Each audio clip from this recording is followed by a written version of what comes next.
viena no biežākajām sūdzībām, kāpēc cilvēks vēršas pie ārsta, bieži arī pie neirologa, ir reibonis. Un gribētu pateikt to, ka lai cilvēks labi justos telpā, lai cilvēks labi justos uz ielas un lai cilvēks justos labi arī pārvietojoties, principā būtu jābūt tā, ka cilvēkam 4 sistēmas darbojas kā viens veselums. Un tā ir redzes sistēma, kas mums sūta informāciju un arī galvas smadzenēm sūta informāciju par apkārtējo vidi. Tad tā ir arī iekšējā auss, kur atrodas vestibulārais aparāts, kas arī reģistrē informāciju par galvas un kakla kustībām.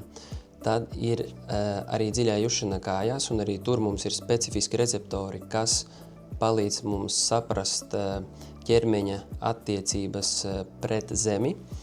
Un pēdējais ir arī smadzenītes, tātad, kas ir līdzsvaru orgāns un kas apstrādā visu šo informāciju. Ja kāda no šīm sistēmām nedarbojas vai kāda no tām ir traucējumi vai kāda saslimšana ir notikusi, tad mēs arī palīdzēsim cilvēkam atrast vainīgo sistēmu un mēģināsim uzlabot šīs sistēmas darbību.